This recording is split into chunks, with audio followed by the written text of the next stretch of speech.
ಈ ಸ್ಪ್ಲೀನ್ ಎಂತ ಅದ್ಭುತವಾದ ಆರ್ಗನ್ ಅಂತಂದ್ರೆ ನೀವು ಊಹೆಯನ್ನು ಮಾಡ್ಕೊಳಕ್ಕಾಗಲ್ಲ, ಅಷ್ಟು ಸೂಪರ್ ಆಗಿ ವರ್ಕ್ ಮಾಡುತ್ತೆ.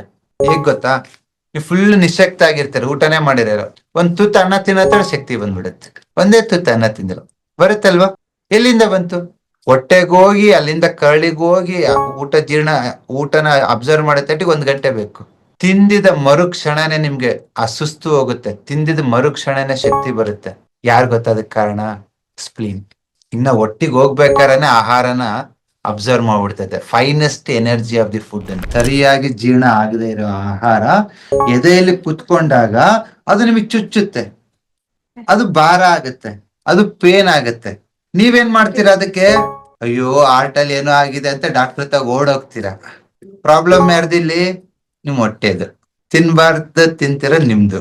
ಹಾಗಾಗಿ ಎದೆ ನೋವನ್ನ ನಾವು ಒಂದು 5-6 ವೆರೈಟೀಸ್ ಆಗಿ ಡಿವೈಡ್ ಮಾಡ್ತೀವಿ. ಎದೆ ಚುಚ್ಚಿದ್ರೇನು, ಎದೆ ಶಾಕಿಂಗ್ ಪೇನ್ ನೋಡಿದ್ರೆ ಏನಾಗುತ್ತೆ, ಎದೆ ಡ್ರೈ ಫೀಲ್ ಆದ್ರೆ ಏನಾಗುತ್ತೆ, ಬಿಗಿತ ಆದ್ರೆ ಏನಾಗುತ್ತೆ, ಪೇನ್ ಆದ್ರೆ ಏನಾಗುತ್ತೆ, ರಿಬ್ ಪೇನ್ ಬಂದ್ರೆ ಏನ್ ಕಾರಣ.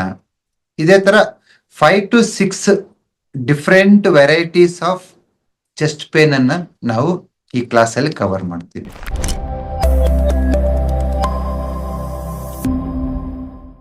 ಮೊಮ್ಮಗಳಿಗೆ 8 ವರ್ಷ ಆಯ್ತು. ಯಾವಾಗ್ಲೂ ಬಾಯಲ್ಲೇ ಉಸಿರಾಡಿಸ್ತಾಳೆ. ಹೇಳ್ತೀನಿ.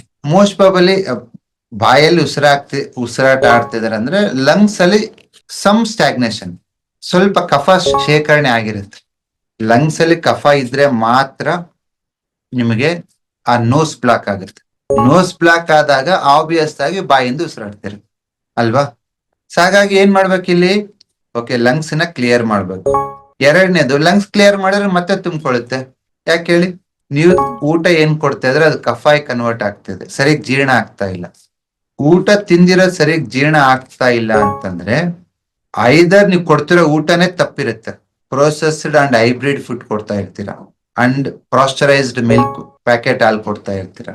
ಇಲ್ಲ ಫುಡ್ ಸರಿಗಿತ್ತು ಆದ್ರೂ ಕಫ ಆಗ್ತಿದೆ ಅಂದ್ರೆ ಡೆಫಿನೆಟ್ಲಿ ಸ್ಟಮಕ್ ಮೆರಿಡಿಯನ್ ವೀಕ್ ಇರುತ್ತೆ, ಸ್ಟಮಕ್ ಅಂಡ್ ಸ್ಪ್ಲೀನ್. ತುಂಬಾ ಜನ ಅನ್ಕೊಂಡಿದ್ದಾರೆ ಊಟನ ನಾವು ಮಾಡಿಲ್ಲ ಅಂತಂದ್ರೆ ಚೆನ್ನಾಗಿರ್ತೀವಿ ಅಂತ. ಇಲ್ಲ, ಸ್ಟಮಕ್ ಫೈರ್ ತುಂಬಾ ಪವರ್ಫುಲ್.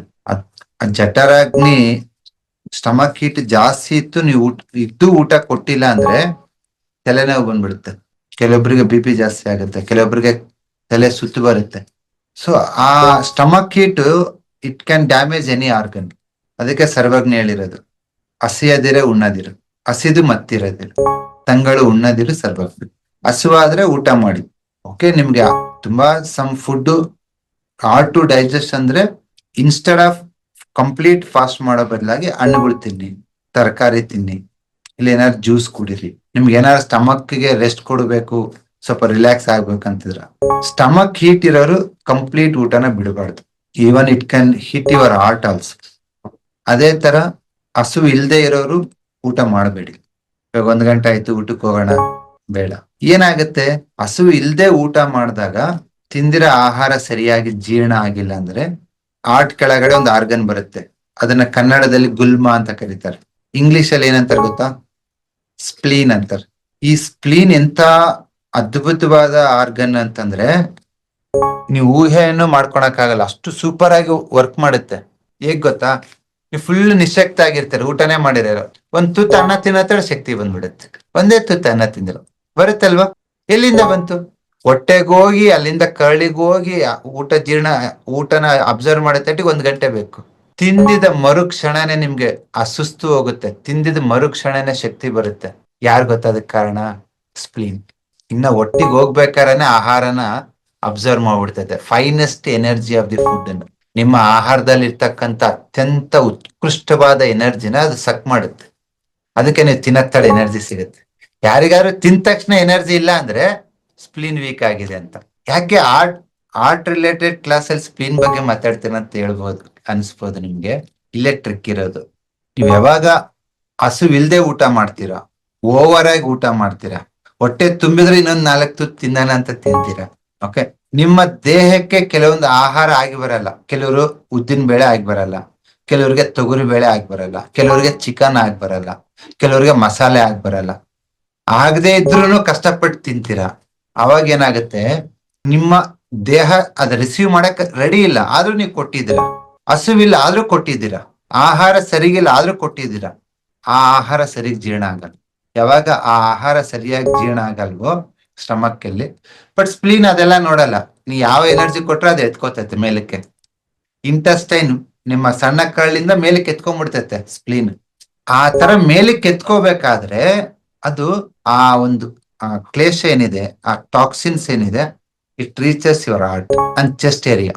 ಸ್ಪ್ಲೀನ್ ಮೇಲಕ್ಕೆ ಪುಲ್ ಮಾಡಿದಾಗ ನಾವು ಅನ್ಕೋಬಹುದು ತಿಂದಿದ್ದು ಸರಿ ಜೀರ್ಣ ಆದ್ರೆ ಆಗಿಲ್ಲ ಅಂದ್ರೆ ಕಫ ಆಗಿ ಲಂಗ್ಸ್ ಅಲ್ಲೇ ಯಾಕೆ ಸ್ಟೋರ್ ಆಗ್ಬೇಕು? ಯಾಕಂದ್ರೆ ನಿಮ್ಮ ಆಹಾರನ ಸ್ಪ್ಲೀನ್ ಮೇಲಕ್ಕೆ ಎತ್ತಿದಾಗ ಅದು ಲಂಗ್ಸ್ ಮತ್ತೆ ಚೆಸ್ಟ್ ಏರಿಯಾಗೆ ಹೋಗುತ್ತೆ. ಸರಿಯಾಗಿ ಜೀರ್ಣ ಆಗದೆ ಇರೋ ಆಹಾರ ಎದೆಯಲ್ಲಿ ಕುತ್ಕೊಂಡಾಗ ಅದು ನಿಮಗೆ ಚುಚ್ಚುತ್ತೆ, ಅದು ಭಾರ ಆಗುತ್ತೆ, ಅದು ಪೇನ್ ಆಗುತ್ತೆ. ನೀವೇನ್ ಮಾಡ್ತೀರಾ ಅದಕ್ಕೆ? ಅಯ್ಯೋ ಹಾರ್ಟಲ್ಲಿ ಏನೋ ಆಗಿದೆ ಅಂತ ಡಾಕ್ಟರ್ ಹತ್ರ ಓಡೋಗ್ತೀರಾ. ಪ್ರಾಬ್ಲಮ್ ಯಾರ್ದಿಲ್ಲಿ? ನಿಮ್ ಹೊಟ್ಟೆದು. ತಿನ್ಬಾರ್ದು ತಿಂತೀರ ನಿಮ್ದು. ಸೊ ಹಾಗಾಗಿ ಎದೆ ನೋವನ್ನ ನಾವು ಒಂದು 5-6 ವೆರೈಟೀಸ್ ಆಗಿ ಡಿವೈಡ್ ಮಾಡ್ತೀವಿ. ಎದೆ ಚುಚ್ಚಿದ್ರೆ ಏನು, ಎದೆ ಶಾಕಿಂಗ್ ಪೇನ್ ನೋಡಿದ್ರೆ ಏನಾಗುತ್ತೆ, ಎದೆ ಡ್ರೈ ಫೀಲ್ ಆದ್ರೆ ಏನಾಗುತ್ತೆ, ಬಿಗಿತ ಆದ್ರೆ ಏನಾಗುತ್ತೆ, ಪೇನ್ ಆದ್ರೆ ಏನಾಗುತ್ತೆ, ರಿಬ್ ಪೇನ್ ಬಂದ್ರೆ ಏನ್ ಕಾರಣ. ಇದೇ ತರ 5 to 6 different varieties of chest pain ಅನ್ನ ನಾವು ಈ ಕ್ಲಾಸ್ ಅಲ್ಲಿ ಕವರ್ ಮಾಡ್ತೀವಿ. ಬೈಬಿಳ್ಬೇಡಿ, 10ರಲ್ಲಿ ಒಬ್ರಿಗೆ ಹಾರ್ಟ್ ಪ್ರಾಬ್ಲಮ್ ಇರುತ್ತೆ, ಬಟ್ ಒಬ್ಬರಿಗೆ 10 ಜನಕ್ಕೂ ಹಾರ್ಟ್ ರಿಲೇಟೆಡ್ ಸಿಂಪ್ಟಮ್ಸ್ ಕಾಣಿಸುತ್ತೆ ನಿಮ್ಗೆ. ಬಟ್ ಅದನ್ನ ಕೇರ್ಫುಲ್ ಆಗಿ ನೀವು ಅಬ್ಸರ್ವ್ ಮಾಡ್ಬೇಕು. ಬೇರೆ ಸಿಂಪ್ಟಮ್ಸ್ ಏನಿದೆ, ನಿಮ್ಮ ಪಲ್ಸ್ ಏನಿದೆ, ಟಂಗ್ ಏನಿದೆ, ಡಯಾಗ್ನೈಸ್ ಮಾಡ್ಬೇಕು. ದೇವರು ಅದ್ಭುತವಾದ ಸಾಧನ ಕೊಟ್ಟಿದ್ದಾನೆ. It's a wonderful device. ಇಲ್ಲೇ ಎಲ್ಲ ಡಯಾಗ್ನೈಸ್ ಮಾಡ್ಕೋಬಹುದು ನಾವು. ಮಾಡೋಣ? ಕಲಿಯಕ್ಕೆ ಇಂಟ್ರೆಸ್ಟ್ ಇದೆನಾ? ಈವನ್ ನಮ್ ಸ್ಟಾಫ್ ಕ್ಯೂರಿಯಸ್ ಆಗಿದ್ದಾರೆ ಕೋರ್ಸ್ ಬಗ್ಗೆ. ಡೆಫಿನೆಟ್ಲಿ ನಮಗೂ TM ಕಲ್ತಿದ್ವಿ. ಈಗ ಸ್ಪೆಸಿಫಿಕ್ ಅಂದಾಗ ಸಾಕಷ್ಟು ಹೊಸ ಹೊಸ ವಿಷಯಗಳನ್ನ ನಾವು ಇನ್ನೂ ಡೈಲಿ ಕಲಿತಾನೆ ಇರ್ತೀವಿ. ಸರ್ದು ಪ್ರತಿ ಕ್ಲಾಸಲ್ಲೂ ಒಂದು ಹೊಸ ವಿಷಯ ಏನೋ ಒಂದಿರುತ್ತೆ. ಶ್ಯೂರ್, ಡೆಫಿನೆಟ್ ಆಗಿ ಪ್ರಾಕ್ಟಿಕಲ್ ಆಗಿ ಮಾಡೋಣ.